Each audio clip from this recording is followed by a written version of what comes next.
Bonsoir à tout le monde. Alors, je vais faire l'appel. Reza Thierry présent. Humbert Audrey. David Jean-Christophe. Galibert Annick. Curé Philippe. Garcia Josepha. Graine Marcel. Ginès Ivaev. Nicolas Noir.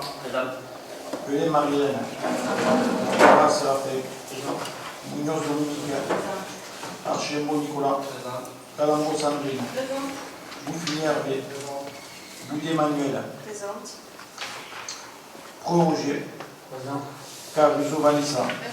Laurent David. Agnès Delphine.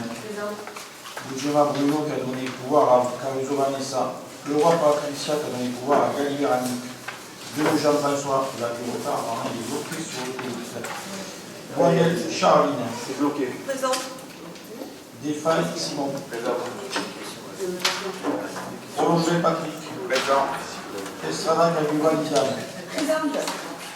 Falcon de Lucas Chantal. On va donner une procuration normalement. Oui, mais elle n'est pas signée, alors je ne peux pas me demander. Ah, d'accord. Ah, Dardé Pascaline. présente. Bouddha Nicolas qui a donné pouvoir à Lomblé Patrick. Asta Didier. Présent. Doula Taïssa qui a donné pouvoir à Dardé Pascaline. Et Focas Gilles. Présent. Alors,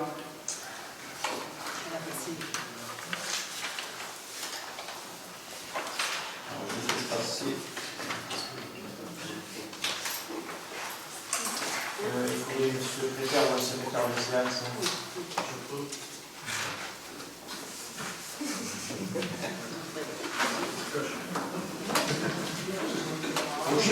Roger? Non, allez. Merci Roger.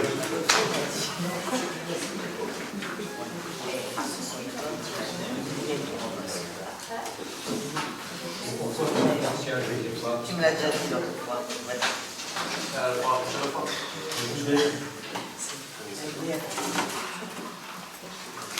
Bon, vous avez l'ordre du jour. Alors, il y a d'abord les approbations des procès-verbaux du 21 février et du 13 mars 2023. Y a-t-il des observations sur les comptes rendus? Aucune observation de jeu. Je vote qui est contre, qui s'abstient, qui est pour.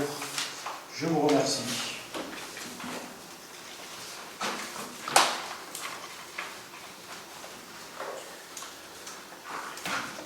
Alors, question numéro 3, vous avez le récapitulatif des décisions prises par M. le maire. Y a-t-il des questions? Monsieur Focas. Juste sur le sort du droit de préemption à la Prade.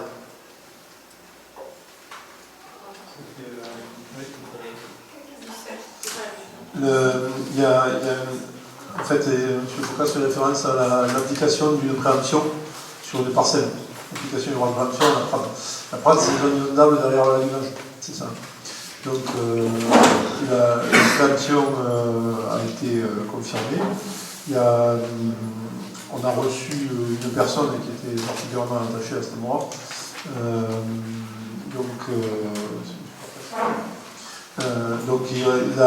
La ville va rentrer en propriété et il va y avoir une convention d'usage à titre personnel et qui passera au conseil pour son usage personnel jusqu'à son décès, de façon à ce que la personne ne soit pas mise à la route. Voilà. La prévention est confirmée pour les deux dossiers. Non, il y en a l'autre jour. L'autre, c'est mémoire, la mémoire est bonne, ils ont retiré dans la vente. Ceux où il y avait la baisse de prix, ils ont retiré la vente. En révision de prix, ça a été retiré de la vente. Disons que ça évite une partie des problèmes de canalisation.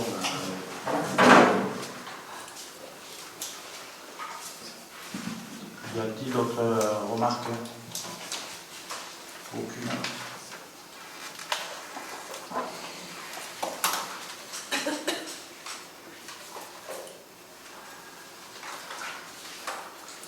Question numéro 4. Modalité de désignation de référent déontologue.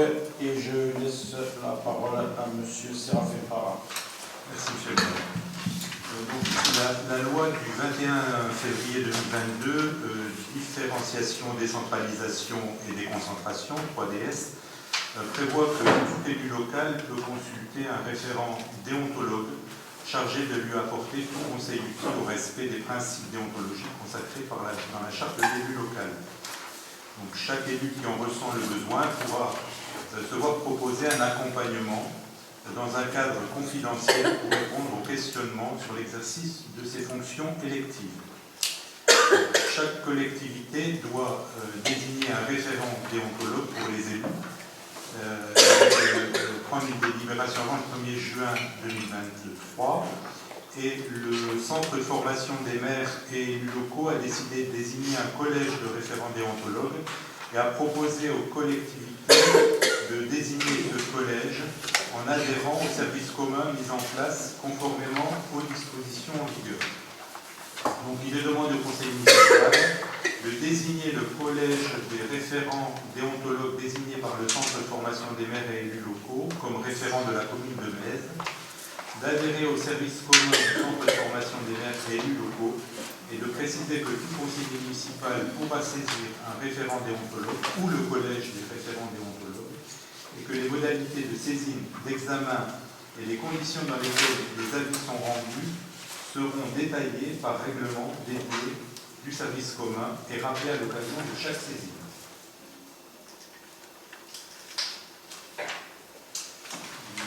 Y a-t-il des observations ou des questions sur le sujet? Aucune. Bon, je mets au vote. Qui est contre? Qui s'abstient? Qui est pour? Je vous remercie.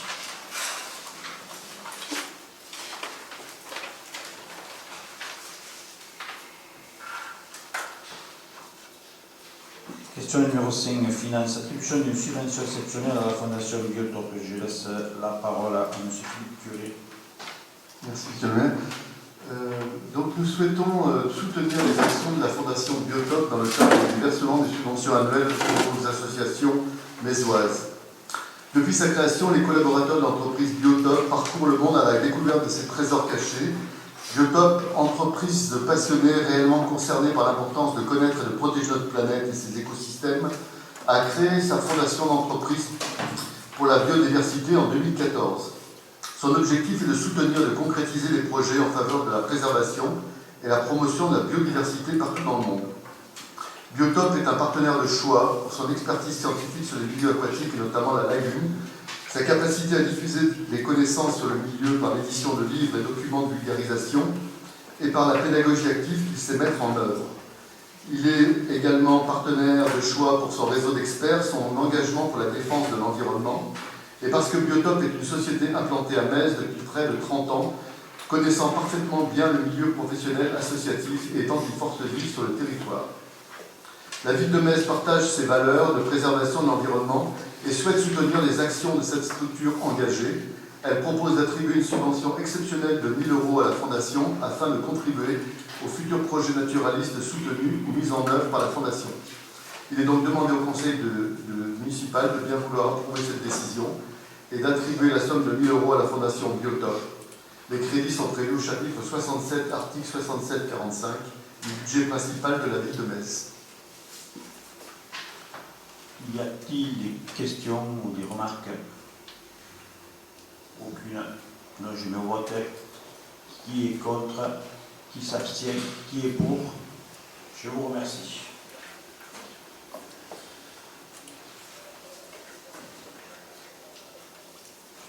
Question numéro 6. Finance attribution de subvention exceptionnelle à l'association AHI. Et je laisse à nouveau la parole à M. Philippe Curé. Alors, donc je vais vous expliquer que dans le cadre de la programmation culturelle, l'artiste Christian Delagrange a été sollicité pour la programmation du concert Année romantique, qui a eu lieu le vendredi 24 mars 2023. Personnalité mésoise et artiste engagé, Christian Delagrange a souhaité que son cachet soit versé sous forme de subvention exceptionnelle à l'association qu'il préside, Assistance Humanitaire Internationale AHI, 6 chemin de Montajou à Cazoul-les-Béziers. Le montant de la prestation s'élève à 2090 €, donc qui correspond au cachet qu'il n'a pas perçu, et qui seront donc versés à AHI. Il est donc demandé au conseil municipal de bien vouloir approuver cette décision et d'attribuer la somme de 2090 € à l'association assistante humanitaire internationale. Les crédits sont prévus au chapitre 67, article 67-45 du budget principal de la ville de Metz. Y a-t-il des questions ou des remarques? Aucune. Je me vote qui est contre, qui s'abstient, qui est pour. Je vous remercie. Question numéro 7, finance. Attribution d'une subvention exceptionnelle à l'association Les Motos de l'Espoir. Je rappelle que l'association Les Motos de l'Espoir a pour but de récolter des fonds afin d'aider des enfants et des adolescents en situation de handicap à se développer le plus harmonieusement possible. Matériel, activité, rémunération d'intervenants, formation de l'entourage, aménagement. Elle contribue au bien-être et à l'amélioration de la qualité de vie des enfants, des adolescents et de leurs familles. Des jeunes maisons ont pu bénéficier de cette aide par le passé. Cette année encore, l'association traversera notre commune. La municipalité, désireuse de soutenir cette action, souhaite attribuer à l'association une aide financière et est proposé de lui verser la somme de 300 €. Il est donc demandé au conseil municipal de bien vouloir approuver l'attribution d'une subvention exceptionnelle de 300 € à l'association Les Motos de l'Espoir pour l'année 2023. Dire que les crédits seront prélevés sur le chapitre 67, article 67-45 du budget principal. Y a-t-il des questions ou des remarques? Aucune. Donc, je me vote qui est contre, qui s'abstient, qui est pour. Je vous remercie.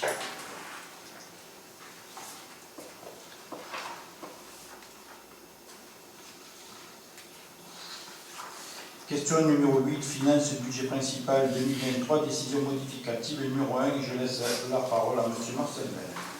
Merci, Monsieur le maire. Mesdames et Messieurs, chers collègues. Alors, cette décision modificative précède en fait la question relative à l'acquisition de bâtiments sur la zone d'activité économique. Il s'agit d'acquisition des parcelles BP 41 et BP 42. Il convient donc, au sein de la section d'investissement, en dépenses, au chapitre 21, d'augmenter le compte 2115 terrains bâtis de 1 188 000 €, comprenant 1 150 000 € d'acquisition et 38 000 € de frais de notaire, et d'inscrire en recette au chapitre 16, au compte 1641, emprunt en euros, la somme de 1 188 000 €. Et il est donc demandé au conseil municipal de bien vouloir approuver cette décision modificative numéro 1 qui s'applique au budget principal 2023.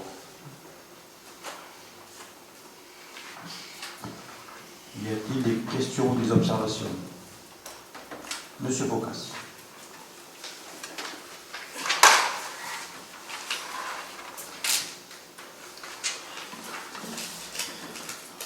Oui.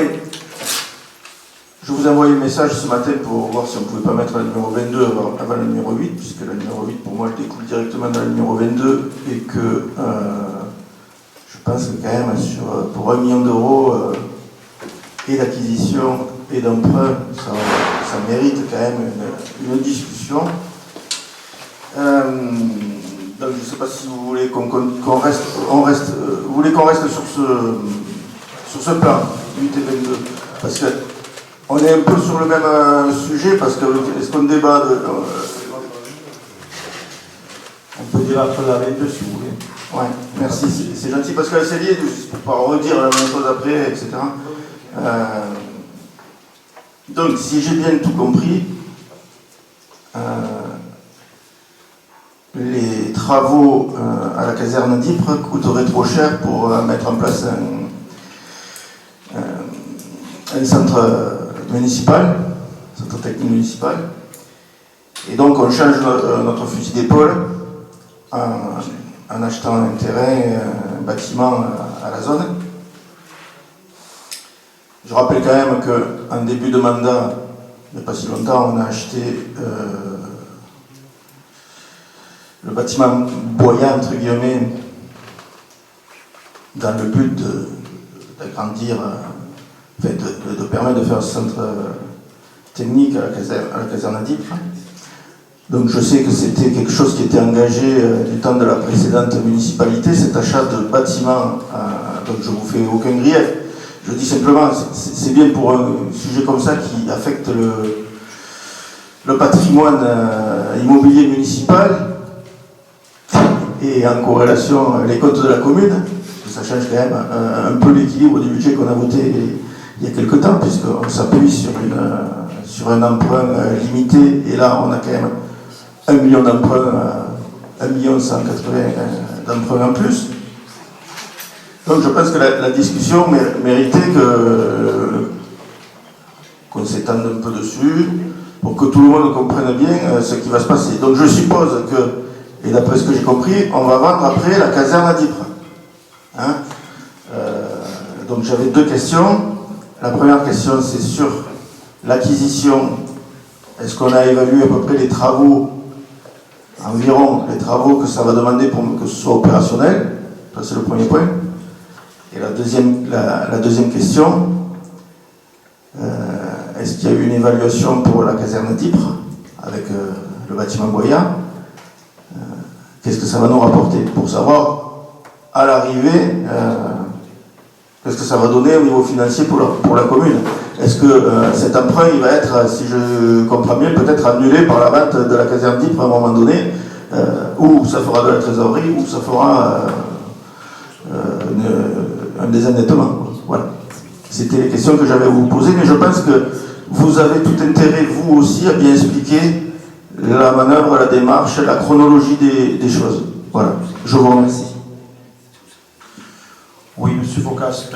Bon, je laisserai la parole tout à l'heure à Audrey Imbert qui rentrera un peu plus en détail. Ce que je peux vous dire, c'est que c'est vrai que ce n'était pas prévu, mais ça a été une opportunité. Ce qu'il faut se rendre compte, dans toutes les villes, un peu, on va dire un peu de partout, souvent les services municipaux sont dans les zones industrielles. Alors, c'est vrai qu'on était parti sur la caserne d'Ypres, je ne vous dis pas, on a fait des études qui quand même sont assez importantes. Fait des travaux qui devaient être réalisés et encore, malgré ça, on avait des difficultés à rentrer, je crois que c'était de l'ordre de 4,5 millions. En plus de ça, on n'arrivait pas à rentrer tous les services, sachant qu'en plus, comme vous le savez, à la caserne d'Ypres, il y a un droit de passage. Donc, on est un peu aussi embêté au niveau du stationnement. Il y a du voisinage. Donc, voilà, on va dire qu'on aurait fait des bâtiments neufs, mais avec toujours les problématiques de nuisance avec le voisinage et bien sûr des problèmes de stationnement. Il y a eu cette opportunité. On en a discuté. On a fait le bilan des 2 projets. Bon, je ne vous cache pas que presque 5000 m² en zone industrielle avec déjà 1200 m² de bâtiment, c'est déjà intéressant. Déjà, on peut y rentrer tous les véhicules, on va dire, de suite, dès qu'on on est propriétaire. Il y aura des travaux, certes, sur les bâtiments, notamment sur les bureaux, mais bon, je pense qu'on sera très très loin du montant des 4,5 millions d'euros qu'on avait à la caserne d'Ypres. Et après, bon, on a aussi, bien sûr, l'opportunité de vendre ou d'avoir un projet sur la caserne d'Ypres. On est en train de... Bon, il y a déjà l'estimation du domaine qui était déjà de 300 000 euros sur le bâtiment, un peu plus de 300 000 euros sur le bâtiment Boyard, plus l'autre bâtiment qui était propriété de la ville depuis bien longtemps, qui, je pense, a une valeur beaucoup plus importante. Voilà. Donc, on va faire le point. Je ne vous cache pas, il y a aussi d'autres opportunités. Bon, pour moi, je ne les dévoile pas parce que il n'y a rien de définitif. Hein. Voilà ce que je peux vous dire sur le projet à caserne d'Ypres. Voilà, l'opportunité de la zone des Mazégariques, c'était, voilà, c'est tombé comme ça, et bon, voilà, des fois, dans un mandat, il y a des décisions qu'il faut prendre rapidement. parce que si on n'avait pas pris, peut-être on l'aurait regretté dans le futur. Voilà. Je laisse la parole à Audrey. Juste une petite remarque, excuse-moi Audrey. Moi ça me va très bien, hein, parce que déjà j'étais dubitatif sur la localisation des les municipaux, comme on peut les appeler, à la caserne d'Ypres, et ensuite la localisation à la zone, je pense que c'est beaucoup plus adapté pour cette activité. Voilà. Je ne vais pas rajouter grand-chose parce que monsieur le maire a déjà fait le tour, mais déjà pour dire que quand on a pris la mandature en cours, donc, comme tu l'as dit, il a fallu finir l'achat de la caserne à côté, à monsieur Boyard, et puis on prend ça, c'est comme le Cagoulou, hein. J'ai mené le projet à bien et jusqu'au bout puisque c'est à ma délégation, et puis on s'aperçoit que c'est pas faisable à des coûts qui sont impossibles à supporter pour les Mésois. Donc investir aujourd'hui 4,5 millions d'euros dans cet investissement qui ne répond absolument pas aux besoins de nos techniques, qui a des problèmes de parking, on est en plus en centre-ville, ça nous paraissait aberrant de les faire déménager, et en plus on a également une contrainte autre de tout ça, plus que budgétaire et plus que le manque de place qu'il y avait sur la caserne d'Ypres, c'est une date avec échéance, puisque l'agglo va reprendre la cave coopérative, puisqu'elle a été cédée par l'ancienne mandature à l'agglo. Voilà. Donc on avait quand même tout ça qu'il fallait gérer. L'opportunité faisant, on a décidé de faire une proposition, les domaines des sont venus estimer le bien, et donc on s'est collé à peu près à l'estimation des domaines, et ça c'est une obligation, donc ça a été fait ainsi. On a reçu les propriétaires qui ont accepté cette proposition, et donc aujourd'hui on va mettre nos agents techniques, nous l'espérons assez rapidement, dans ces locaux-là, d'ici un an ou deux, surtout deux, parce que c'est quand même, il y a pas mal de choses à faire, et puis on a des locataires aujourd'hui qui seront dedans. Et on aura tous nos services réunis dans de bonnes conditions, parce que je vous rappelle qu'on s'est fait encore voler du matériel il y a quelques mois, parce que rien n'est en sécurité sur nos ateliers. Donc là, tout sera mis en sécurité, et c'est très très important. Oui, je voulais juste rajouter, pour savoir exactement de quoi on parle, la caserne d'Ypres, c'est 3000 m² sur les 3 parcelles. Donc 3000 m² en centre-ville, on va dire, ou à proximité, en zone 3, c'est plus fait pour de l'habitation, objectivement, que pour des locaux de services techniques, ça c'est clair. Alors après, on n'a pas inventé l'histoire, elle est tombée, comme monsieur le maire a dit, c'est une opportunité, il fallait la saisir. Par contre, quand on est arrivé, ce qui a été fait, et Audrey a lancé tout de suite les études, c'est qu'on s'est aperçu que la caserne d'Ypres aujourd'hui, si on était dans le privé, on nous interdirait d'y mettre comme salarié. Il faut quand même le savoir. Si on avait la tutelle de l'inspection du travail aujourd'hui, on aurait beaucoup de mal à expliquer pourquoi on loge les gens dans des vestiaires qui sont aux normes, et pourquoi aucun des outillages techniques est aux normes. Donc il y a quand même l'idée de lancer les études rapidement, à la fois sur Ypres, Mas de Garric, coopérative, c'était une vraie nécessité, quoi. Et par contre, c'est bien tombé qu'on ait eu fini ces études au moment où il y a eu l'opportunité foncière, parce que ça nous a permis de comparer, justement. Les études ont montré que c'était 4,4 millions et 900 000 sur la base de Garric. L'état actuel des services, c'est ça, quoi. Plus, effectivement, à terme, déménagement de la coopérative. Donc, la recherche de parcelles sur la ville à cette hauteur-là, d'achat, il n'y en avait pas, quoi. Donc effectivement, c'est une opportunité. Après, le fait de pouvoir aller vite, il faut remercier Audrey qui a négocié ça très, très durement, mais le fait de pouvoir aller vite, c'était vraiment une nécessité. Donc aujourd'hui, on se retrouve avec une préparation de l'avenir, à la fois pour le secteur urbain et à la fois pour les services. Et ça, je pense que c'est une opportunité qu'on n'aura pas deux fois. Donc, c'est vraiment quelque chose où on aurait été contraint de toute façon de faire 5,5 millions de travaux pour avoir un résultat inférieur à ce qu'on peut espérer sur cette parcelle, parce que c'est quand même plus facile de travailler. Il faut savoir qu'il y a un garage automobile en activité, donc nous, notre garage, il va rentrer dans les patouches, et après on a un aménagement bureau et espace commun à faire sur une parcelle vierge, donc c'est plus facile en urbain et en technique. Et on a largement de quoi mettre à l'abri nos véhicules. Là, en 2 ans, on s'est fait éviter quand même des véhicules, des tondeuses, parce qu'ils sont garés un peu au sesquier, un peu là, un peu nu. Là, on regroupe tout. Donc en termes de surveillance aussi, ça va nous faire du bien.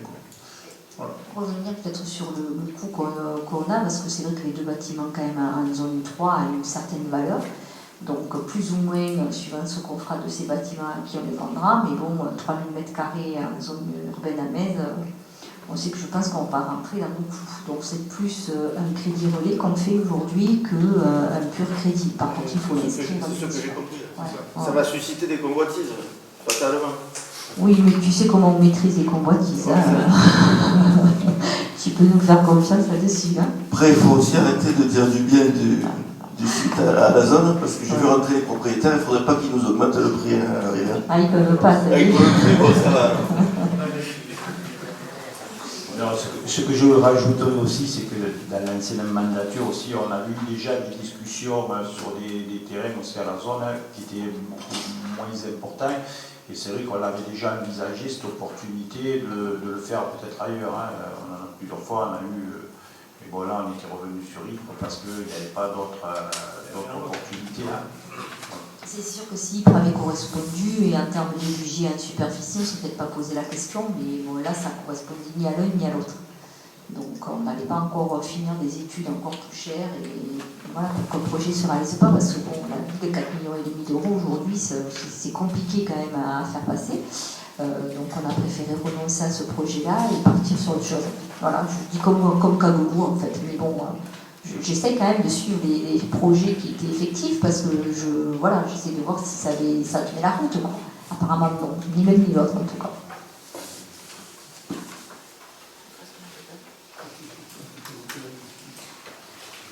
Y a-t-il d'autres observations? Alors ce que je vais faire voter les deux, une après l'autre bien sûr. La question numéro 8, qui est contre, qui s'abstient? Qui est pour? Je vous remercie. Il est sur la question numéro 22, l'acquisition foncière du bâti cadastré BP 41-42. Tu veux faire le détail ou c'est bon? Vous avez tout dans la délibération, donc est-ce qu'il y a d'autres questions éventuellement? On a le détail, on a le plan qui a été transmis. Est-ce qu'il y a d'autres questions à poser sur la question 22? Non. Bon, je vais voter. Qui est contre? Qui s'abstient? Qui est pour? Je vous remercie.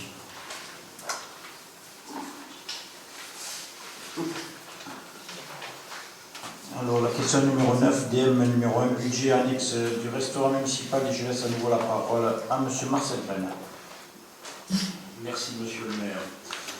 Alors, il s'agit donc d'une décision modificative en vue de faire des ajustements pour l'acquisition de lave-vaisselle au restaurant municipal. Cette acquisition n'ayant pas été prévue initialement.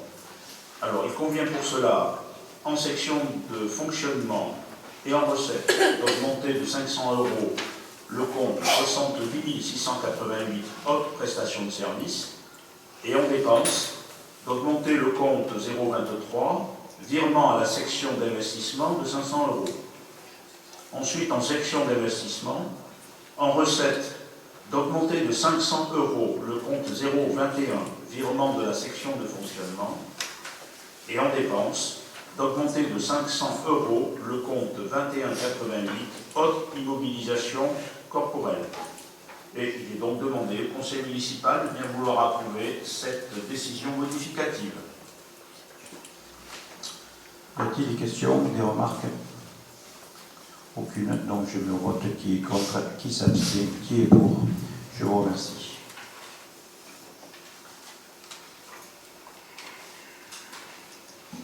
Question numéro 10, finances et tarifs publics, modification.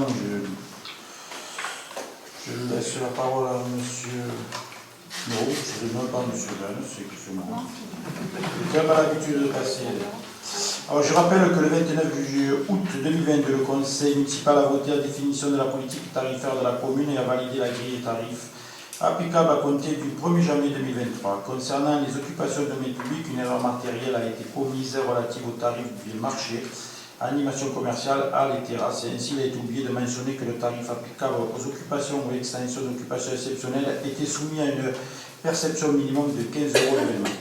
Après consultation des services du contrôle à la légalité de la préfecture, il nous a été demandé de soumettre cette notification à l'approbation du conseil municipal. Il est donc demandé au conseil municipal de bien vouloir approuver la perception minimum de 15 € par événement pour les occupations de domaine public ou extension d'occupation exceptionnelle. Demandez aux services municipaux de porter cette correction sur la grille des tarifs municipaux. Y a-t-il des observations ou des questions? Aucune, donc je ne vote. Qui est contre, qui s'abstient, qui est pour? Je vous remercie. Question numéro 11. Attribution de logement pour nécessité absolue de service. Et je laisse la parole à M. Séraphin Parra.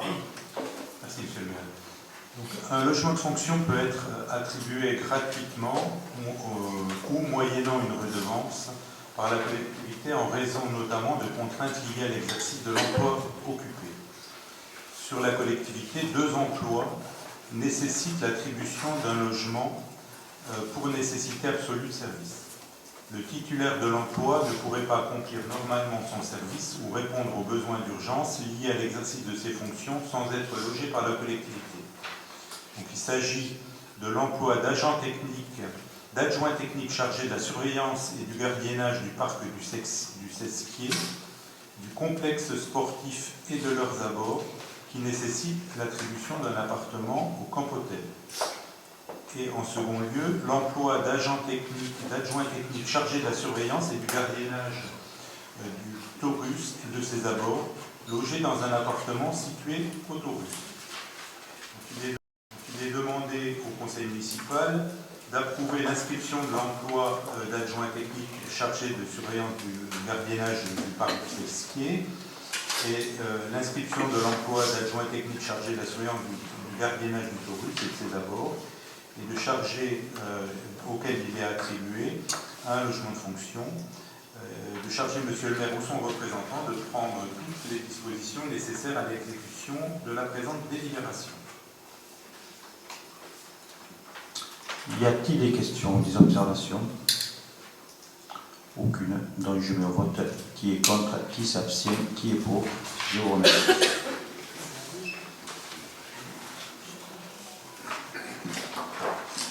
Question numéro 12, modification du tableau des effectifs. Et je laisse à nouveau la parole à M. Séraphin Parra. La modification donc, du tableau des effectifs tel qu'elle vous est présentée a été présentée, donc a été modifiée à la suite d'une réunion du comité technique qui a eu lieu le 20 avril 2023. Pour le budget général, donc dans la filière technique, il s'agit de la suppression d'un poste suite à un départ à la retraite et la création d'un poste, mais à un grade différent, pour remplacer l'agent. La suppression d'un poste à temps non complet pour la création d'un poste à temps complet, en l'occurrence un agent de surveillance de la voie publique. Et dans la filière animation, la création d'un poste d'adjoint d'animation à temps non complet. En résumé, le tableau des effectifs pour le budget général passe de 262 effectifs de postes budgétaires à 263. Donc, il est demandé donc, au Conseil d'approuver la modification du tableau des effectifs exposés, de donner pouvoir à M. le maire ou son représentant de signer tous les documents nécessaires à la mise en œuvre de cette délibération. De dire que les crédits nécessaires à la rémunération et aux charges des agents nommés dans les emplois seront inscrits au budget chapitre 012. Y a-t-il des questions, des remarques? Aucune, donc je me vote. Qui est contre, qui s'abstient, qui est pour? Je vous remercie.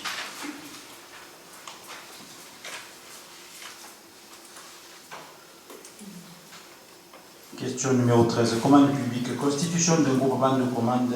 Et je laisse la parole à M. Marcel Venn. Merci, Monsieur le maire.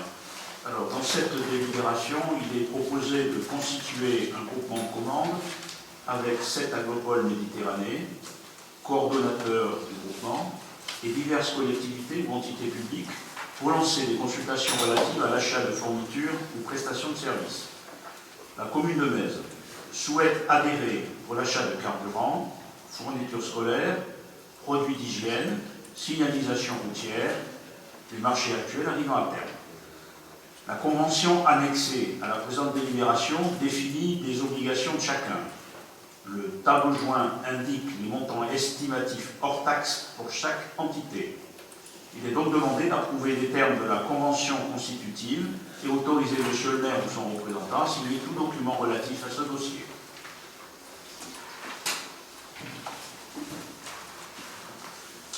Y a-t-il des questions ou des observations? Aucune. Le vote qui est contre, qui s'abstient, qui est pour? Je vous remercie. Question numéro 14.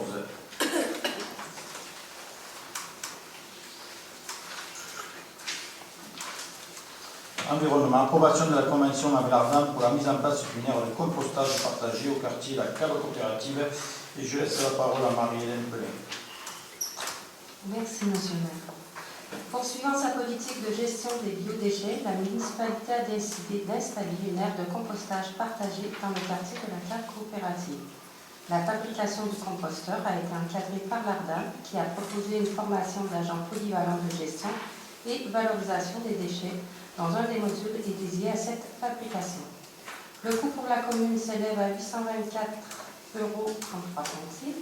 Les engagements de chacun des parties sont explicités dans la convention annexée. Il est demandé au conseil municipal de bien vouloir approuver les termes de cette convention et autoriser M. le maire ou son représentant à signer tout document concernant ce dossier. Y a-t-il des observations ou des questions? Aucune.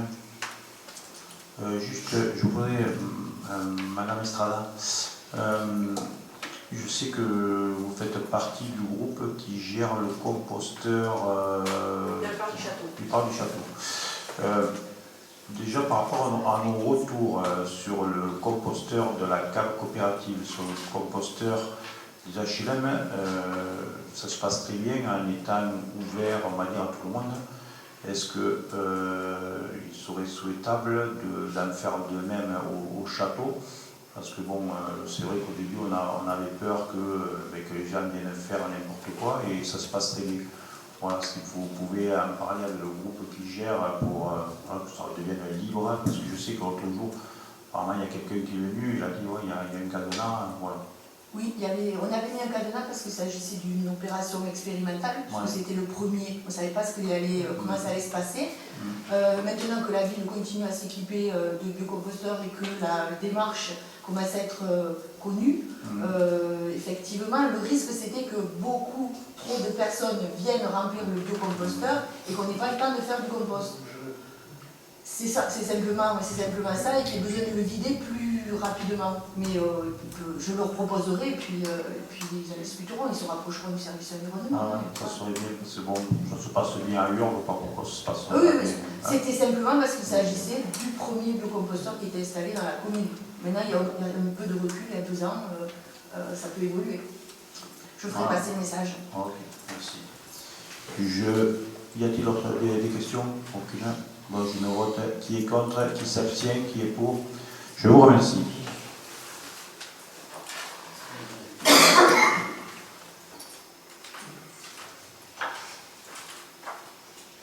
Question numéro 15. C'est une convention avec l'UNAF, le programme Abeilles et Sentinelles d'environnement. Et je laisse à nouveau la parole à Marie-Hélène Pelin. Merci. Dans le cadre de sa politique d'éducation à l'environnement et faisant suite à l'obtention du label 3 abeilles, ainsi qu'à l'installation de ruchers pédagogiques, il est proposé de signer une convention avec l'Union nationale des agriculteurs français. Ainsi, l'UNAF apportera un soutien logistique, des outils pédagogiques et une communication nationale sur les actions de la ville autour de l'abeille et les pollinisateurs. Le coût du partenariat est fixé à 3 000 € par an. Les engagements de chacun des parties sont explicités dans la convention annexée que je vous propose d'approuver.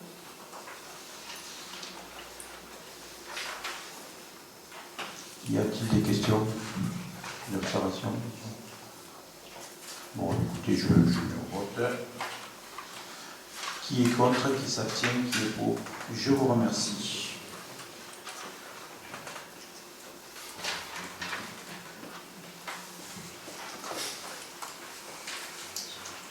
Question numéro 16, c'est du sport maintenant. C'est la convention tripartite de partenariat avec la Ligue Occitanie de handball et le comité de l'Héros de handball. Et je laisse la parole à Nicolas Archambault. Merci, monsieur le maire. Dans le cadre de sa politique de développement de la vie sportive, la commune a décidé de conclure un partenariat avec la Ligue Occitanie et le comité de l'Héros de handball, intéressé par les infrastructures sportives et d'hébergement de la commune pour promouvoir cette discipline en Belgique. En contrepartie de la mise à disposition gratuite des équipements sportifs et des remises sur le tarif d'hébergement et de restauration, la ville bénéficiera d'aménagements financés de l'aire de jeux sportifs du gymnase de Bernard. La convention annexée définit les engagements réciproques de chacune des parties. Il est proposé d'en approuver les termes pour une durée de 3 ans et d'autoriser sa signature. Y a-t-il des questions ou des observations? Sachez que les stages n'impactent pas du tout les programmes, les entraînements des équipes, des clubs locaux. Hein. C'est un peu comme la préparation des jeux, c'est pareil, contrairement à tout ce qui avait été dit, ça n'impactera pas les entraînements des équipes de la commune. Y a-t-il des questions, des observations? Aucune. Je mets au vote qui est contre, qui s'abstient, qui est pour. Je vous remercie.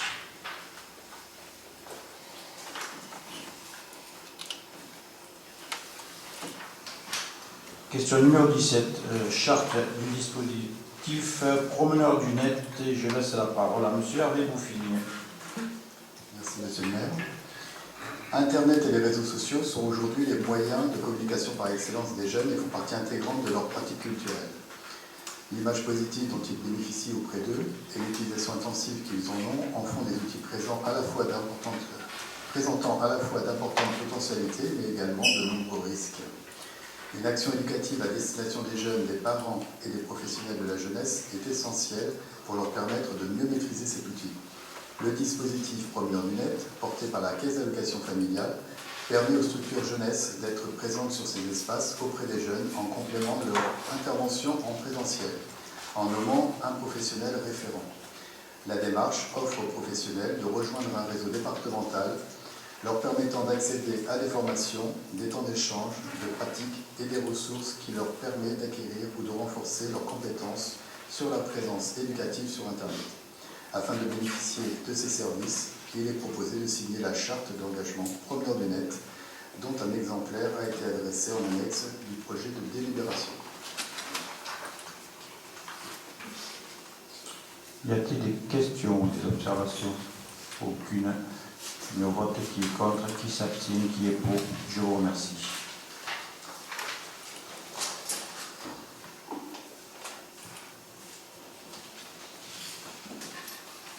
Question numéro 18, adhésion au réseau éco-centre du loisir de l'Hérault. Je laisse la parole à M. Hervé Bouffini. Merci, monsieur le maire. Dans le but de valoriser les marchés co-responsables du service jeunesse, il est proposé d'adhérer au réseau éco-centre porté par l'association Coopérer 34, dont la finalité est de permettre aux accueils de loisirs de s'inscrire dans une démarche de développement durable et de la pérenniser, permettre la reconnaissance d'une démarche de qualité dans la mise en place des projets éducatifs et pédagogiques de la structure basée sur l'éducation à l'environnement pour un développement durable. Engager la structure dans une démarche éco-responsable à laquelle sont associés les utilisateurs, salariés, partenaires et publics. Permettre l'échange entre structures et accompagner leur montée en compétences sur ces thématiques. Il est donc demandé d'approuver la démarche et d'autoriser M. le maire ou son représentant à signer la charte annexée. Y a-t-il des questions? Aucune. Je mets au vote qui est contre, qui s'abstient, qui est pour. Je vous remercie.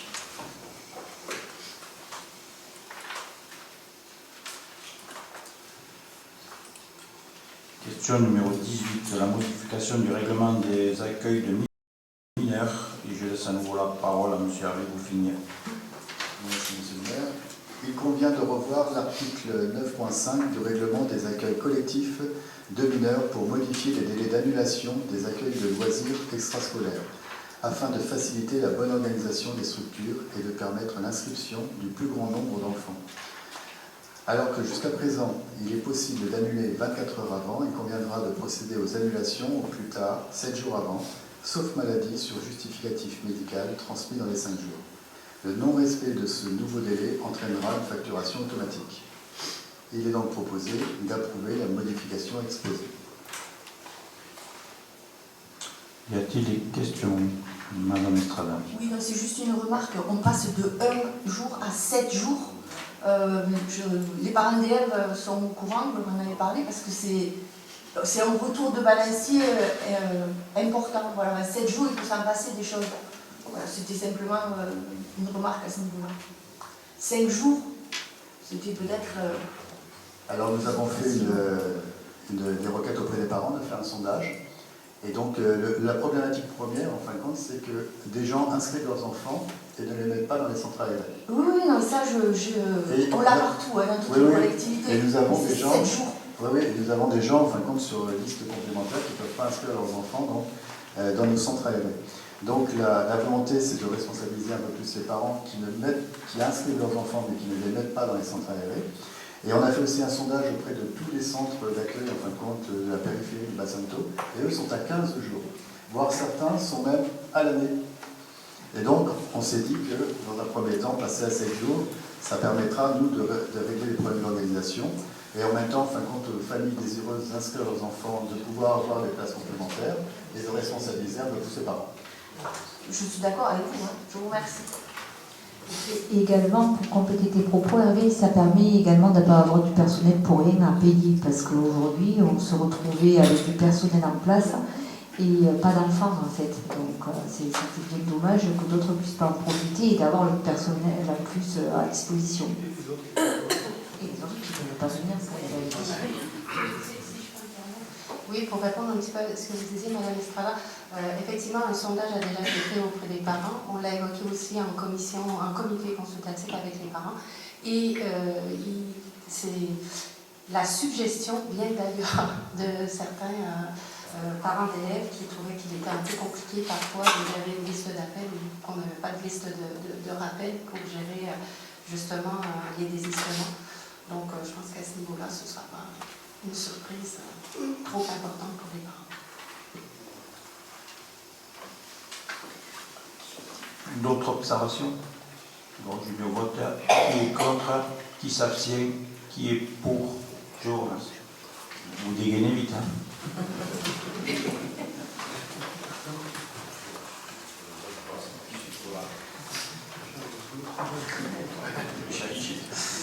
Question numéro 20, convention de partenariat MSA du Languedoc, et je laisse la parole à Madame Annie Caliver. Merci, Monsieur le maire. Le plan d'action sanitaire et social 2021-2025 montre la volonté du conseil d'administration de la MSA du Languedoc de s'engager très fortement dans les projets destinés au mieux vivre des familles. Ainsi, la MSA du Languedoc et la mairie de Metz proposent de mutualiser leurs actions pour favoriser des projets en lien avec les besoins des familles agricoles et ou en milieu rural.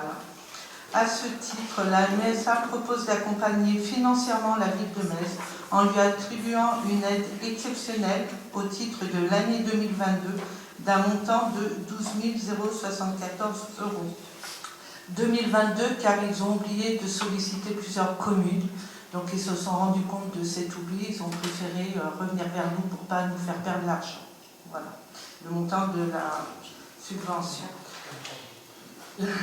Ce partenariat est officialisé par la signature d'une convention qui a été jointe en annexe et qu'il est proposé aujourd'hui d'approuver.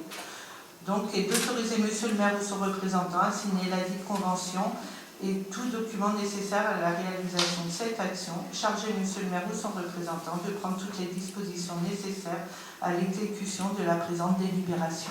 Merci. Y a-t-il des questions, des observations? Aucune. Je mets au vote. Qui est contre? Qui s'abstient? Qui est pour? Merci.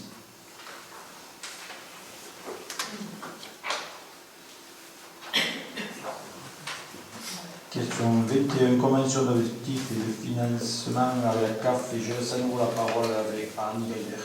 Merci.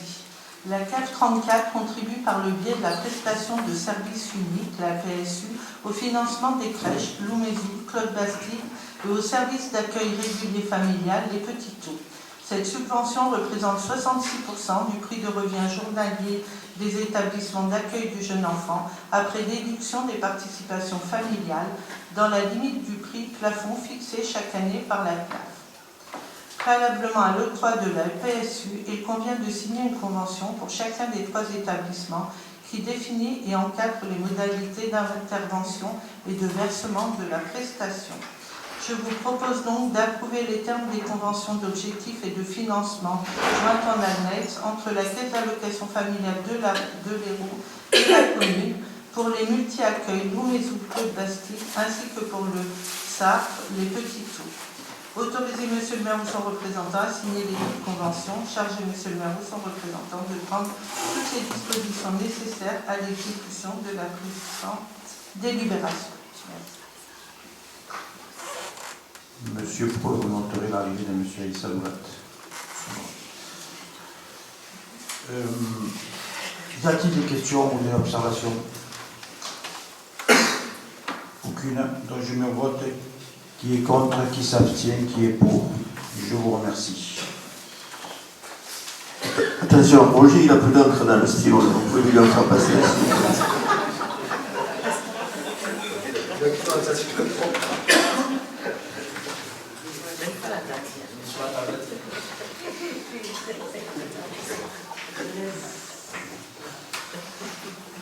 Je vois qu'il y a de la bonne humeur. C'est préférable. Question numéro 23, projet de délibération urbanisme, modification simplifiée numéro 1 du plan local d'urbanisme, décision de ne pas réaliser d'évaluation environnementale. Et je laisse la parole à M. Jean-Christophe Dalbigo. Oui, merci. Donc, dans le cadre des procédures que nous avons lancées, il y a la modification du PLU qui aurait pu être soumise à une évaluation environnementale si elle avait eu un impact environnemental.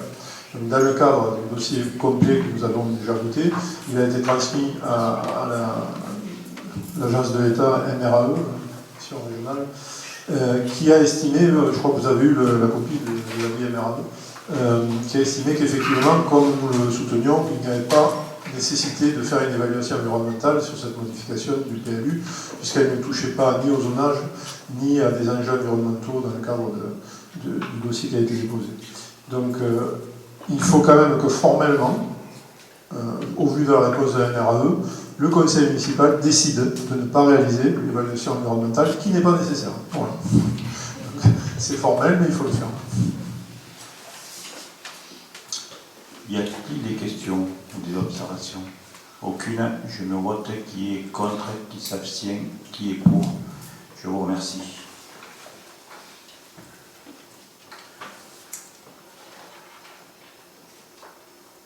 Question numéro 24, urbanisme. Mise en comptabilité du PLU suite à la parution du décret numéro 2023-111 du 16 février 2023 déclarant d'utilité publique et urgent les travaux nécessaires à la réalisation de la ligne ferroviaire nouvelle entre Montpellier et Béziers. Et je laisse la parole à M. Jean-Christophe Dalbigo. Oui, donc vous savez que depuis le poste de 2017, le PLU de 2017, la ville est notifiée d'une bande qui grève l'ensemble des terrains.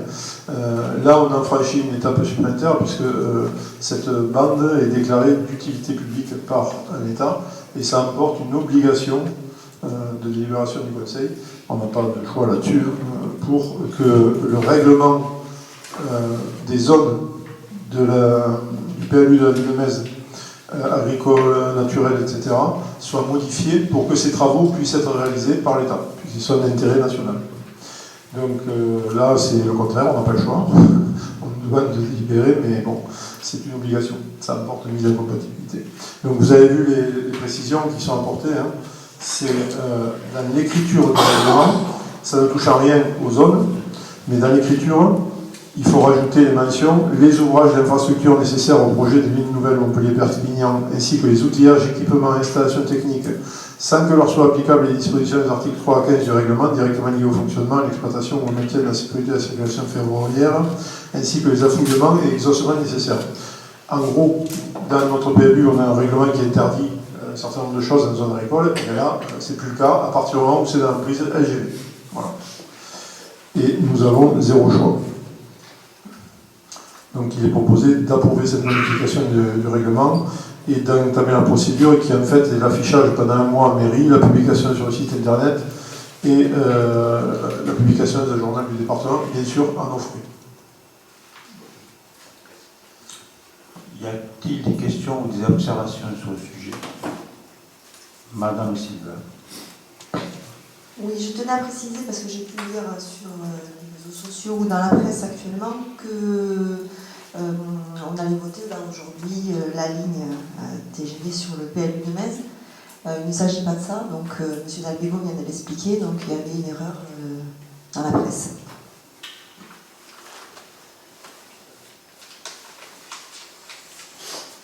Sachez qu'on a reçu aussi la SAFER avec le département qui s'occupe par rapport à la ligne sur les réserves. Et les fouilles devraient commencer en 2024. Bon, je veux dire, c'est assez. Ça avance très très rapidement. Y a-t-il des observations là-dessus? Aucune? Donc je mets au vote. Qui est contre? Qui s'abstient? Qui est pour? Je vous remercie.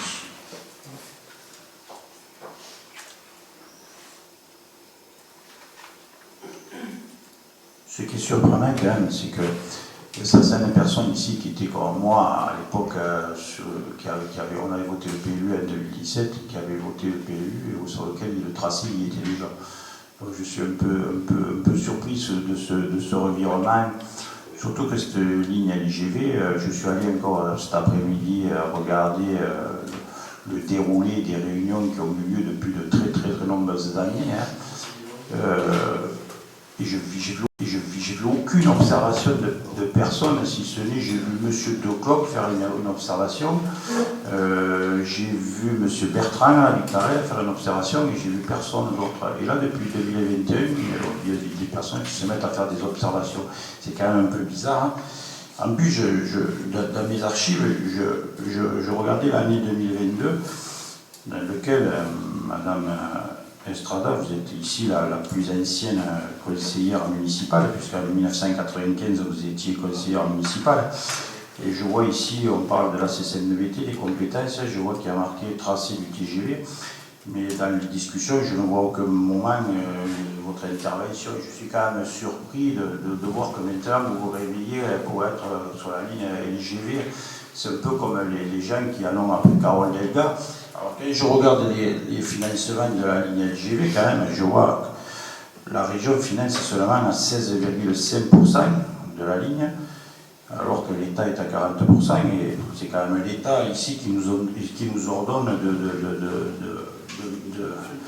de modifier le PLU et de le tracer. Là, personne, tout le monde s'attaque à Delga là-dessus, et puis bizarrement, personne ne s'en prend à l'État. Alors je pense que vous étiez bien passé, parce que vous étiez quand même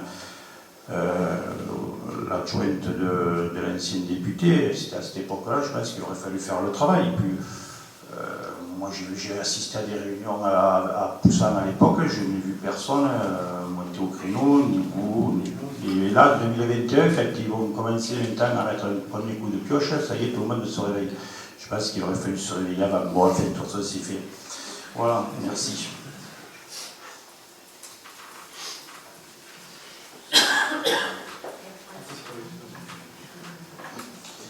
Question numéro 25, urbanisme, prescription de la révision allégée du numéro plan local d'urbanisme. Je laisse la parole à M. Dalbego. Merci, M. le maire. Alors, donc là, on va bientôt s'y perdre dans les procédures d'urbanisme, puisqu'on a lancé une modification, une révision générale, et là, ce soir, on parle d'une révision allégée pour de quoi il s'agit. En fait, on a rencontré, pour ceux qui étaient en commission d'urbanisme, et quand on a présenté la modification numéro 1, on avait une problématique à l'entrée de ville, autour de Magne, entre Magne et la gendarmerie. Donc on a une problématique de retrait de la bande d'inconstructibilité de part et d'autre de la route nationale.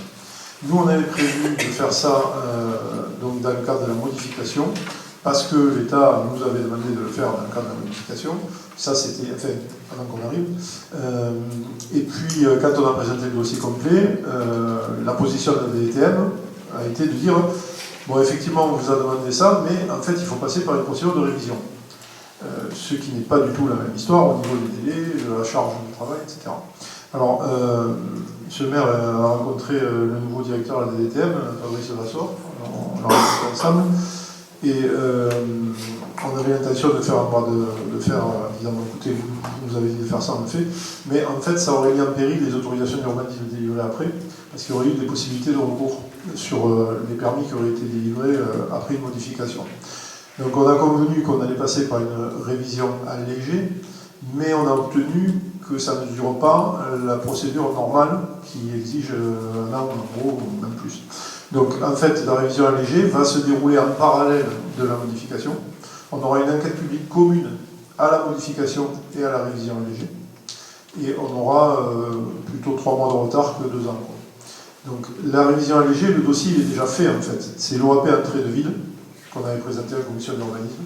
C'est-à-dire qu'on réduit la bande de 75 mètres à 10 mètres de chaque côté, entre Magne et la gendarmerie. En gros, on reste en zone U, hein, on ne touche pas au zonage là, mais la bande de déconstructibilité de 75 mètres qui partait du milieu de la route départementale va être réduite à 10 mètres du bord de la route. Ça permettra de libérer certains terrains. Ça permettra aussi qu'on ne soit pas attaqué sur des refus de permis, parce qu'aujourd'hui la ville a perdu, il y a quelques années de ça, contre quelqu'un qui a obtenu du tribunal administratif que son permis soit valable. Ça part de là quand même, cette histoire. Donc là, on en est à la 3e procédure, révision allégée, mais qui ne porte que sur l'OAP entrée de ville. C'est-à-dire le retrait de cette bande d'inconstructibilité de 75 mètres qui revient à 10 mètres de la largeur de la route. Voilà. Le dossier en fait de la modification, on va lui enlever l'OAP entrée de ville et on va prendre le dossier OAP entrée de ville et dire que c'est la révision allégée. Voilà. On va essayer de gagner le maximum de temps. C'est ce qu'on a pu obtenir de la DDTM, on n'a pas pu faire plus. Donc ce qui vous est proposé aujourd'hui, c'est de lancer cette révision allégée, de dire que l'enquête publique sera conjointe avec celle de la modification du PLU en cours, et d'autoriser le maire à transmettre la totalité du dossier à toutes les personnes publiques associées, au préfet de l'Hérault, etc. De respecter toutes les dispositions du code de l'urbanisme quand on lance une révision allégée. Bon, à la prochaine réunion de la commission urbanisme, on présentera dans le détail les effets de cette procédure. Est-ce que vous avez des questions? Parce que c'est pas simple.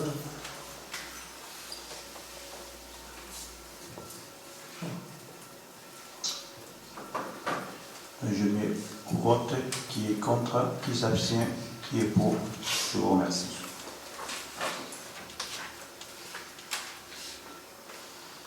Question numéro 26, urbanisme, projet urbain, partenariat secteur du Moulin, avenant numéro 1 de la convention PUP de parcelles cadastrées CZ numéro 245. Je laisse la parole à M.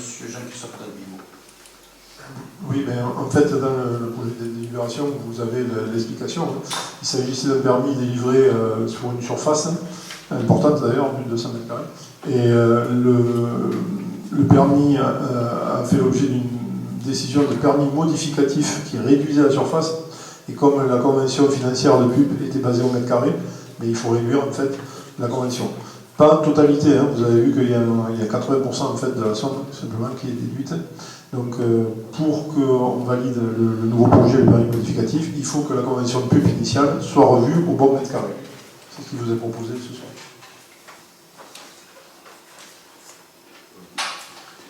Y a-t-il des questions? Aucune. Je me vote qui est contre, qui s'abstient, qui est pour. Je vous remercie.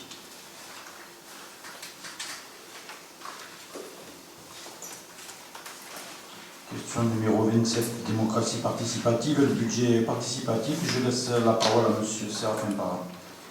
Merci, M. le maire. Un projet de règlement de budget participatif dans le cadre d'une citoyenneté active avait été transmis lors de la séance du 13 mars dernier. Une somme de 10 000 € a été inscrite pour l'année 2023. Donc le document joint en annexe détaille la mise en œuvre de ce budget qu'il convient aujourd'hui d'approuver. Donc je vous propose donc d'approuver d'approuver le budget participatif dont l'enveloppe est fixée à 10 000 € et d'approuver le règlement joint en annexe. Y a-t-il des questions ou des remarques? Aucune. Donc je me vote qui est contre, qui s'abstient, qui est pour. Ah, vous êtes pour? Oui. D'accord, ok. Merci.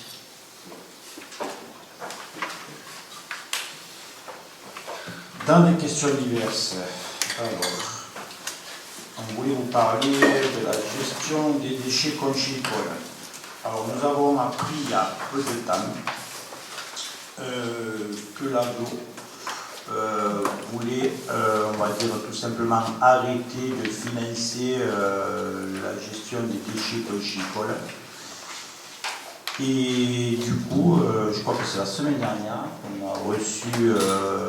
Arcela, M. Lafond de la section conchylicole et M. Réamo qui travaille à l'aglo, qui sont venus nous expliquer un peu le devenir. Alors en gros, le partenariat finirait fin juin, c'est-à-dire que le 1er juillet, les conchyliculteurs devraient monter une coopérative qui n'est pas encore montée et qui devrait prendre la gestion des déchets le 1er juillet. Sauf que du fait que l'aglo arrête la compétence des déchets conchylicoles, la ville de Metz, qui était propriétaire du terrain, se retrouve propriétaire aussi de l'usine. Je ne vous cache pas qu'on est quand même un peu surpris de la rapidité, comme on n'a pas été, on va dire, incorporé, on va dire, aux réunions qui se sont faites. L'aglo, pensant que l'usine était à eux, avait préparé même un loyer à faire payer aux conchyliculteurs. Je ne vous cache pas qu'on n'a jamais, la ville de Metz n'a jamais gagné d'argent sur cette usine et c'est pas demain que le compte gagner de l'argent sur cette usine vis-à-vis des conchyliculteurs, je dis bien. Sauf que la ville de Metz n'a pas envie de perdre aussi de l'argent dans cette affaire-là. Donc, je ne voudrais pas que cette usine conchylicole devienne une usine à gaz pour notre commune. Donc, voilà, nous sommes en train je pense qu'on va demander une autre réunion parce qu'on veut un peu plus d'éclaircissement. Il y a eu aussi un état des lieux qui a été fait en 2021 qui a annoncé 240 000 € de travaux à faire sur l'usine, en taxe, donc ça fait 300 000. Et donc on va redemander un nouvel état des lieux, parce que bon, l'usine, si on revient à la ville de Metz, il faut qu'elle soit déjà en état, sachant que, d'après ce qui nous a été dit, la valeur de l'usine serait de l'ordre de 700 000 €. Voilà. Donc Jean-Christophe, si tu veux, tu peux rajouter, parce que toi, on va dire que Jean-Christophe connaît l'usine et même son fonctionnement, puisqu'il a été au départ avec Yves Pietrasanta, c'est lui qui a mené tous ces dossiers-là. Oui, donc on a reçu effectivement cette information-là. En fait, ce que venaient faire M. Lafont, M. Arcela et le représentant professionnel, c'était de savoir si on allait leur faire payer un loyer. Parce qu'ils étaient en discussion en fait, avec l'aglo, qui avait prévu un loyer de 60 à 80 000 € que les conchyliculteurs devaient payer pour pouvoir utiliser l'usine, parce que l'aglo pensait être propriétaire de l'usine. Alors, c'est un point qui n'est pas encore éclairci à 100%, hein, on va voir. Bon, nous, on découvre ça. Moi, à titre individuel, je reviens 32 ans en arrière, donc ça me fait drôle. Ça me fait quand même drôle, puisque on avait monté le cycle des commis à l'époque, en 2000. Ce qu'on peut dire aujourd'hui, c'est que dans le rapport technique qui a été fourni, il y a effectivement des travaux à faire par la COVED, apparemment il serait fait, mais des travaux par le propriétaire, c'est celui qui s'est comporté en propriétaire, c'est l'aglo aujourd'hui. Et ces travaux, ils se montent à plus de 100 000 €. Alors pour mémoire, l'usine, à sa création, c'était 4,4 millions d'investissement quand même. Mais ça a fait l'objet d'amortissement dans le temps. Et donc les valeurs non amorties aujourd'hui, ça serait en gros 700 000 €, d'après ce que nous a dit M. Verme. Et ça, on n'a pas géré l'amortissement, puisque ça a été géré par l'aglo. Donc il faut éclaircir, est-ce que effectivement l'aglo arrête la compétence des déchets conchylicoles? À ce moment-là, ben, c'est sûr que le bien il reviendrait dans le patrimoine initial de la ville, puisque le terrain avait été mis à disposition par la ville à la création du CILU des communes. Donc c'est juste un problème de compétence. Vous donnez un bien pour l'exercice d'une compétence, c'est à titre gratuit. Et si par exemple la compétence s'arrête, ben, le bien il revient à son propriétaire original. Donc là il faut qu'on éclaircisse tout ça. Par rapport aux professionnels, la réponse a été claire. M. le maire l'a dit, on n'est pas là pour avoir des loyers. Si on avait fait 25 ans de loyer à 80 000 €, on serait riche. Mais ce n'est pas l'objectif. L'objectif, c'était d'aider la profession. Ce qui est surprenant, c'est que pas grand monde n'allait au courant. Ni dans les professionnels, moi j'en connais plusieurs qui ne sont pas du tout au courant. Enfin, je ne sais pas si vous êtes au courant. Depuis peu, effectivement. Depuis peu. Donc, enfin, moi, à titre personnel, ce que je connais, je leur ai posé la question, ils n'ont jamais entendu parler de rien. Pareil. Donc, c'est quand même un peu surprenant. Il faut avant le 1er juillet avoir réglé cette affaire. Donc, soit le bien nous est remis et il faudra le remettre aussitôt aux professionnels s'ils ont réussi à monter la coopérative. Nous, l'objectif, c'est que la collecte des déchets fonctionne, mais il faudra aussi que la ville n'a pas vocation à gérer les déchets de tout le bassin de Thau, parce qu'il faut se remettre quand même dans le contexte. À l'époque, on a supporté les déchets de tout le bassin de Thau sur le Mont-Blanc. Il y a quand même une montagne qui a été faite là-bas. C'est la CCNMT, c'est-à-dire que les communes du Nord qui ont réhabilité cette décharge, alors que c'est toutes les communes qui en ont profité. C'est quand même, si on revient dans l'ordre des choses, si l'intercommunalité s'arrête là-dessus, à la limite, on gère les déchets de Metz et puis voilà. Donc il y a quand même un souci à ce niveau-là. Donc je pense que M.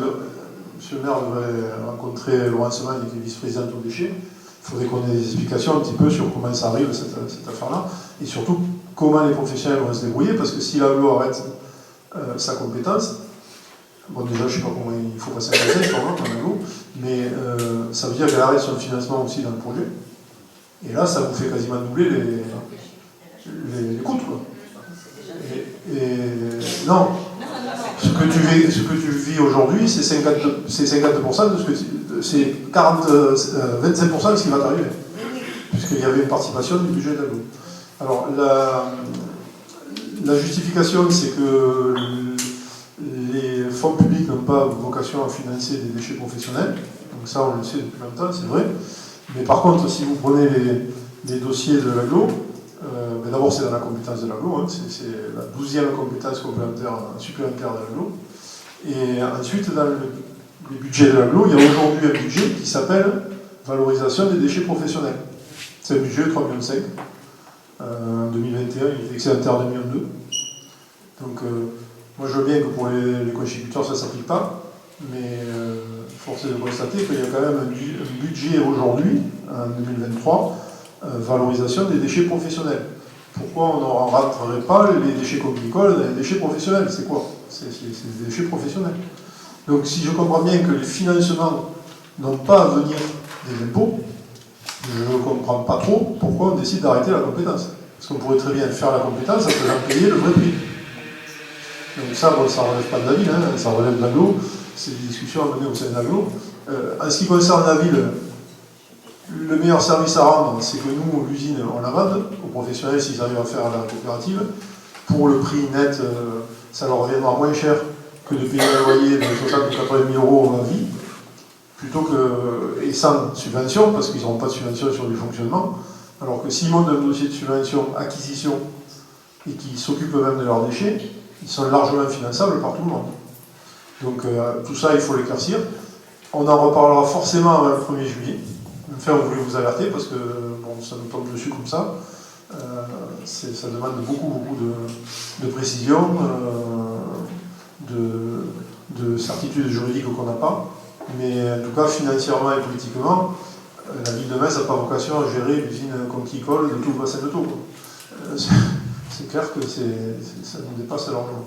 Donc, suite au prochain épisode, il va y avoir des réunions, il va y avoir des propositions. Je pense que dès qu'on aura des éléments, on fera une réunion s'il faut pour expliquer les choses.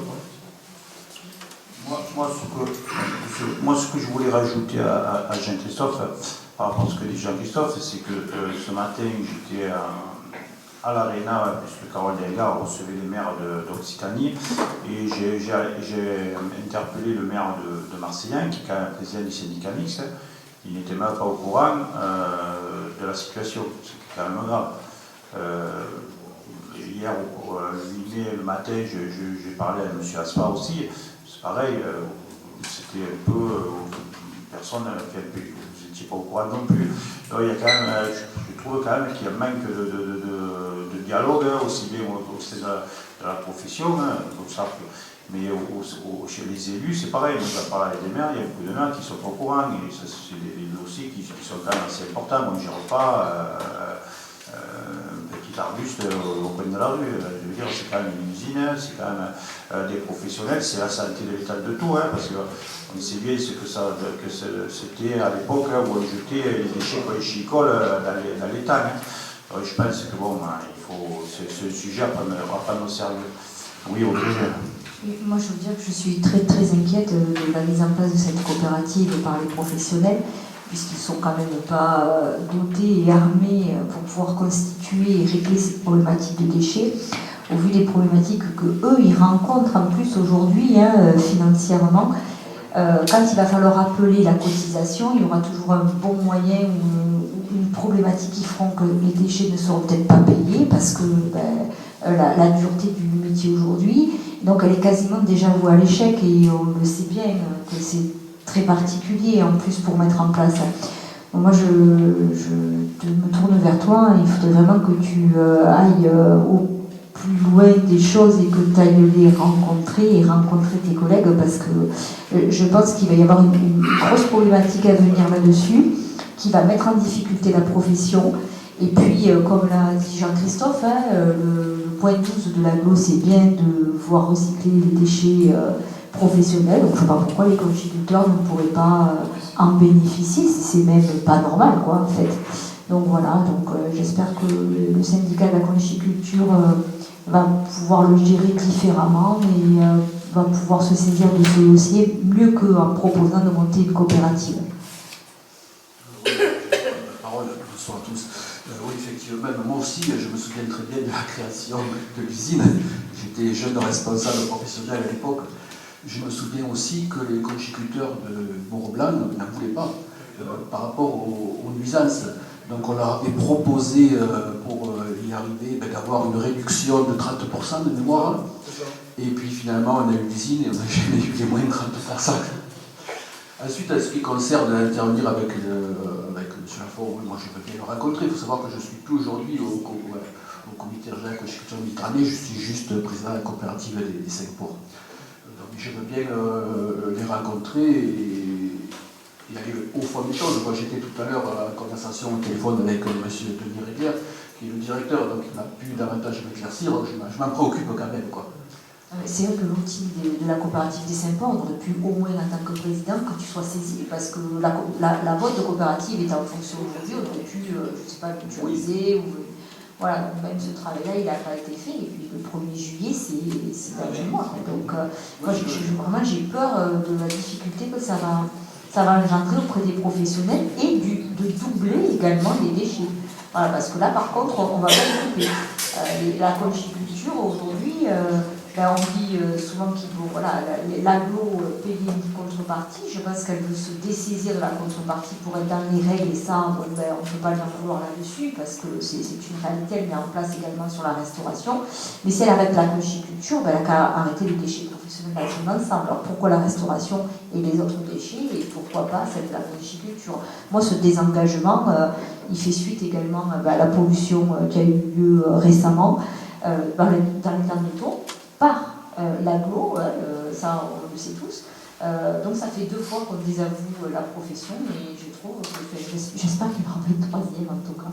Voilà, et soutenons nos conchiculteurs, tout ça. Après, quand même, l'agglo a permis de régler cette problématique des déchets, de financer pendant plusieurs décennies une grande partie de ces déchets, à hauteur de 50%. Le syndicat mixte, ça va pas rester. Le syndicat mixte, puisque la compétence a été transférée, voilà.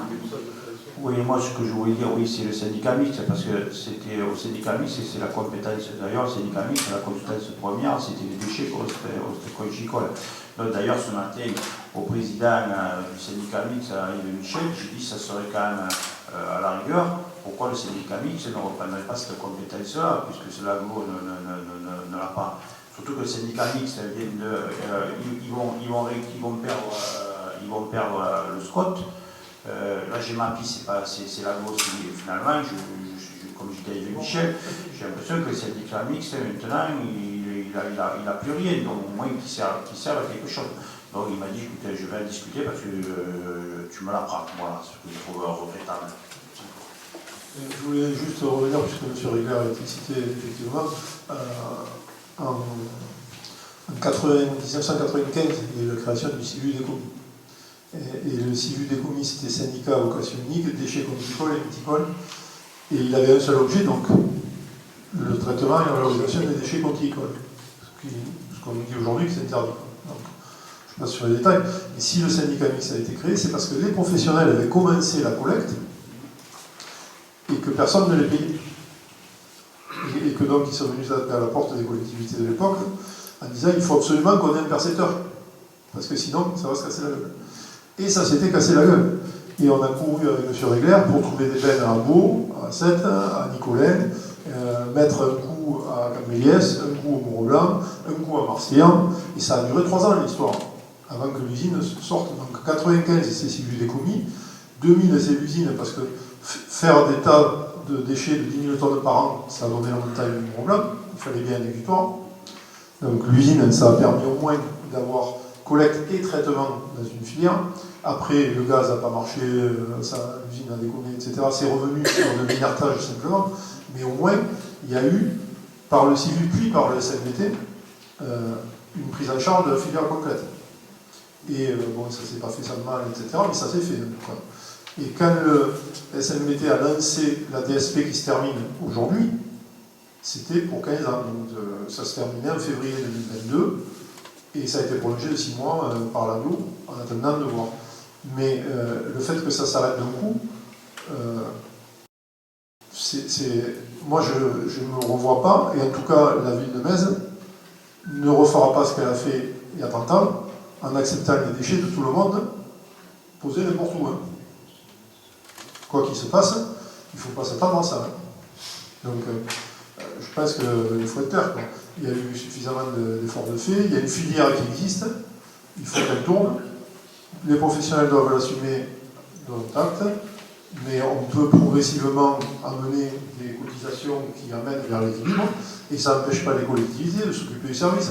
Parce que quoi qu'on en dise, les déchets c'est un métier. Moi j'ai géré les déchets pendant 15 ans, je sais que c'est un métier. Et on ne s'invente pas gestionnaire de déchets comme ça. Donc c'est pas pour critiquer les gens qui vont y aller, c'est très difficile, c'est très compliqué. Entre les normes à respecter, le code du travail qui est particulier, etc., c'est un métier difficile. Donc ça vaut le coup de réfléchir et de ne pas basculer d'un coup dans une situation qui est un peu inconnue. Ça me fait peur. Apparemment, la Corée resterait un certain temps encore. Mais il faut l'espérer. Mais renégocier une DSP à court terme comme ça, c'est forcément une grosse augmentation qu'on va subir la profession, parce que là, c'est au pied du mur. Donc ça n'a pas été réfléchi. Voilà, de toute façon, c'est pour la préservation de la profession. C'est toujours en ce sens-là qu'on parle, mais c'est vrai qu'on ne pourra pas assumer, enfin la ville de Metz ne pourra pas assumer cette usine. Donc, mais c'est très inquiétant pour la profession. Et la décision sera prise, je pense, le 15 juin en conseil communautaire. Donc je pense que d'ici là, il va falloir qu'on ait des discussions, parce que ça m'a... 3 semaines, on récupère le début, donc ça fait quand même... c'est fou. D'autres observations? Monsieur Focas.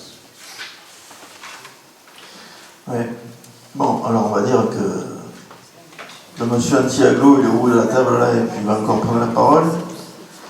Bon, je suis à l'aise avec ça, puisque j'étais un des seuls, je ne sais pas si vous vous souvenez, à l'époque, à être favorable à la fusion Nord-Sud, même si j'étais pour une fusion un peu plus bassin-versant, à la base. Mais on doit reconnaître que ce soit sur le fond ou sur la forme, on va de désillusion en désillusion, et j'en suis bien triste avec cet aglo et le fonctionnement. Donc je vous confirme que moi aussi, comme d'habitude, quand il y a des sujets qui sont traités, je prends des informations auprès de mes amis professionnels, etc.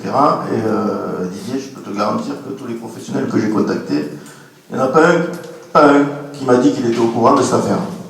Donc c'est déjà un peu singulier. Après, je vais revenir sur le délai. C'est surréaliste et inacceptable, parce que c'est ingérable d'ailleurs. C'est ingérable à 3 semaines. Alors on se demande si c'est même pas voulu pour encore tendre les relations. Je suis désolé, c'est votre domaine. Moi je suis pas un conseiller communautaire, mais je sais que les relations sont difficiles. On a des relations difficiles parce qu'aussi on a été mis devant le fait accompli pour cette hausse de taxes foncières, etc. Et on dirait que tout est fait pour tendre les relations et que ça se passe pas très bien. Sur le fond aussi, moi j'ai connu, je suis rentré d'ailleurs dans la politique municipale au moment où on avait tous les problèmes avec l'usine, où vous aviez tous les Mésois qui se plaignaient des odeurs, et comme dit Jean-Christophe, c'est un métier, on ne s'improvise pas, on ne dit pas, on ne va pas monter une coopérative, ça viendrait à personne l'idée de monter une coopérative qui n'est pas dans son domaine d'activité. Là c'est une activité de déchets, je pense que les ostréiculteurs, ils sont très bons dans leur métier. D'ailleurs, on les remercie pas assez pour ça, mais je ne pense pas qu'on ait envie de revenir à certaines situations qu'on a connues. Et c'est vraiment, comme vous, c'est une crainte qu'on a de revenir à certaines situations. Et après, il y a l'aspect financier, alors je ne maîtrise pas du tout parce que vraiment, comme ça se passait à peu près bien, on n'entendait plus trop parler de cette usine. Je ne dis pas que je m'en étais désintéressé, mais si tu veux, à part quelques ajustements à faire, certains qui se plaignent un peu qu'on ne vide que les bacs quand ils sont pleins, alors certains qui n'ont pas trop de débit entre guillemets en déchets, l'hiver ça va, mais l'été ça fermente et ça pue, mais ça c'est le détail. Mais à part ça, moi j'ai plus trop de griefs qui me remontent de la profession, ou même, et les Mésois ils sentent plus l'odeur, les odeurs qu'on avait de cadavres à l'époque, parce que c'était des odeurs de cadavres pestilentielles, et je veux rester poli, mais c'était à gerber, quoi. Quant à sur le plan juridique, je ne sais même pas si cette décision est valable, parce que on nous bassine vers l'intégration, la concentration vers les intercommunalités, vers justement ce qu'a dit Jean-Christophe, toutes les compétences qui sont listées et auxquelles on nous encourage, et l'État nous encourage à aller vers ça au niveau de l'intercommunalité, et d'un seul coup une intercommunalité dans laquelle on nous a obligés à aller, même si moi j'étais favorable, vous voyez, j'ai la dualité, cette intercommunalité me dit je quitte cette compétence. On est complètement dans le surréaliste. Donc que ce soit pour le délai, et puis pour le délai, je pense que c'est pas un délai devant un tribunal, ce délai il peut pas tenir, c'est pas possible. Mais je sais que on ne peut pas s'attaquer entre communes ennemies, entre intercommunalité et communes composant cette intercommunalité. Alors, bonne chance, ça va pas être facile. Voilà. Mais en tout cas, on est très inquiets. Y a-t-il d'autres interventions? Aucune. Non, mais c'est vrai, c'est très compliqué. Et puis bon, c'est vrai que, alors, parce que peut-être ils n'étaient pas habitués à voir des gens qui leur mettent un peu, on va dire, les points sur les i. Mais un simple exemple, on a écrit il y a très peu de temps à Madame Magne, d'ailleurs les Mésois doivent le constater. Par rapport aux déchets ménagers aussi, vous avez par exemple sur le ramassage des déchets, là où on va passer à l'été, mais on reste toujours sur la poubelle jaune tous les 15 jours, alors que l'agglo sud est à toutes les semaines. Alors on y avait écrit justement pour dénoncer cette situation. On a dit qu'ils étaient en train de calculer du fait que maintenant on mettait davantage de tri dans la poubelle jaune, on allait revoir, sauf que les calendriers qui sont arrivés en retard, on est toujours sur une fois tous les 15 jours. Et le sud, je suis allé voir celui de Mireval, ils sont une fois semaine.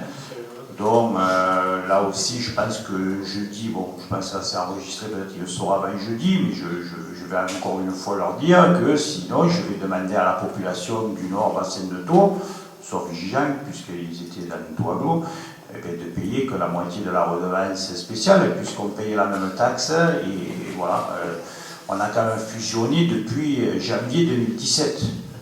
Et là, on est quand même 6 ans après, on est toujours sur le même ramassage, ce qui est quand même scandaleux. Voilà. Donc, encore une fois, quand on dit les choses, apparemment, ça ne plaît pas. Donc, à un moment donné, je ne sais plus ce qu'il faut faire. Mais en attendant, les autres maires aussi sont dans la même situation. On a aussi des contraintes sur nos déchetteries. Nous, c'est la carte, on demande la carte grise. Alors que allez faire un tour dans la déchetterie à 7 ou à Ballarue, vous allez voir ce qu'on vous demande. On vous demande rien du tout.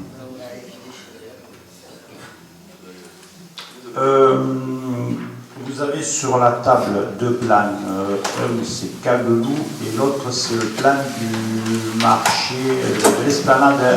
Il est plus dans cette table.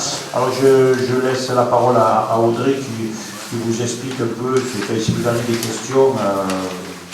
Celle qui a suivi les dossiers, qui suit les projets, on commence par l'esplanade si vous le voulez bien. Donc cette réalisation va être commencée la semaine prochaine.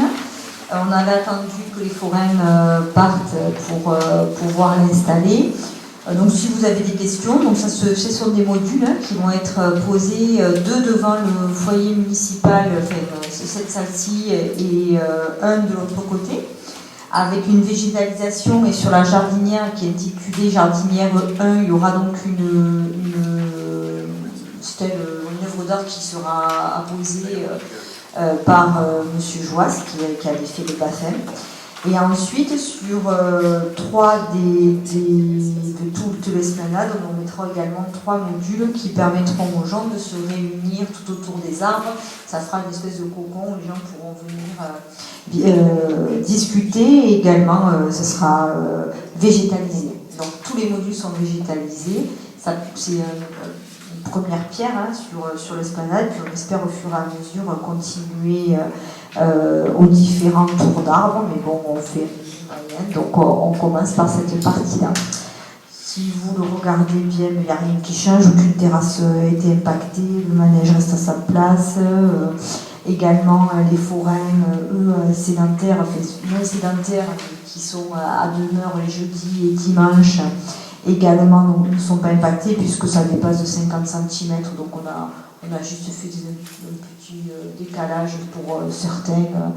Voilà, donc je suis à votre disposition si vous avez des questions.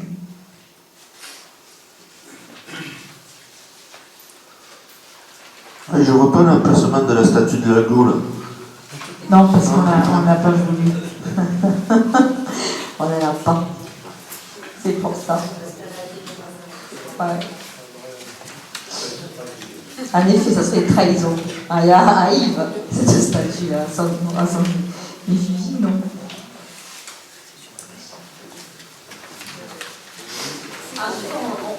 On passe à Caguelou, donc il y aura une présentation des plans qui seront faites aux riverains, donc qui connaissent déjà le sujet, mais c'était sympathique d'aller les rencontrer, donc ça sera la semaine prochaine, avec un départ des travaux qui est prévu le 22. Voilà, donc voilà, si vous avez des questions là-dessus, donc il y a une modification qui avait déjà été présentée, mais pareil, je peux répondre à vos questions. Quoi? Oui, avec on a eu une attribution très favorable du marché, puisqu'on avait relancé suite à l'abandon du projet initial. et à la reconduction de ce projet. Donc on avait environ 300 000 euros d'économie entre le projet qui avait été présenté par l'ancienne municipalité et le nôtre. Donc on a bien entendu retenu celui-ci. Donc on a bien fait de consulter et puis en plus on a gagné sur les 2 tableaux puisque l'estimation a été baissée en plus de 100 000 euros puisque le marché qui était prévu initialement avec des taux importants et au vu aujourd'hui du contexte, il y a eu une baisse sur le marché de 100 000 euros également sur Cagoulou. Donc il coûtera en tout et pour tout moins de 300 000 euros que ce qui était prévu initialement. Un projet qui est très bien subventionné. Donc on fera l'état des subventions par la suite. Également pour l'esplanade, il est proposé une subvention donnée par le département de l'ordre de 80 000 euros à la session de la semaine prochaine. Donc c'est un peu moins de 80% des travaux. Donc là aussi l'opération a été bien subventionnée. Donc elle en coûte quasi rien au besoin. Sauf un meilleur cadre de vie, bien sûr. Y a-t-il des remarques? En tout cas, je tenais à remercier Audrey, le département, sur les aides, notamment sur les projets aussi bien de Cagoulou que l'esplanade, car ça aide le département. Je pense qu'on aurait eu vraiment du mal à mener à bien ces projets. Voilà. Et ensuite, on verra pour la place de la mairie aussi qui viendra, et aussi que la région va aussi nous aider sur les projets, notamment en Bourg-Centre, sur lesquels nous sommes en gros en train de travailler pour présenter pas mal de projets avec la région. J'ai vu ce matin les services qui sont en relation directement avec les nôtres. Je pense qu'il va y avoir de belles avancées d'ici la fin du mandat. Voilà. Allez, écoutez, en tout cas, je tiens à remercier, j'en profite pour remercier parce qu'on a passé quand même 2 jours, le 1er juillet, de très belle cavalcade. Je tiens à remercier bien sûr tous les acteurs locaux qui ont participé à ces événements. Et puis bien sûr les bénévoles et bien sûr les services qui ont œuvré, que ce soit le service technique, le service festivité logistique qui a fait un super travail. D'ailleurs, hier soir à 20h, il n'y avait plus de tribune sur le port, c'était une belle chose. Et bien sûr, le service de nettoiement, parce qu'ils avaient eu beaucoup de travail. Et puis, je tiens à remercier la gendarmerie aussi, parce qu'ils ont été très très présents. Et ça a été très efficace, et notamment à la Bodega, où le fait qu'on rassemble toute cette jeunesse et moins jeune dans un seul et même lieu, ça facilite les choses. En tout cas, merci et bon retour et bonne soirée.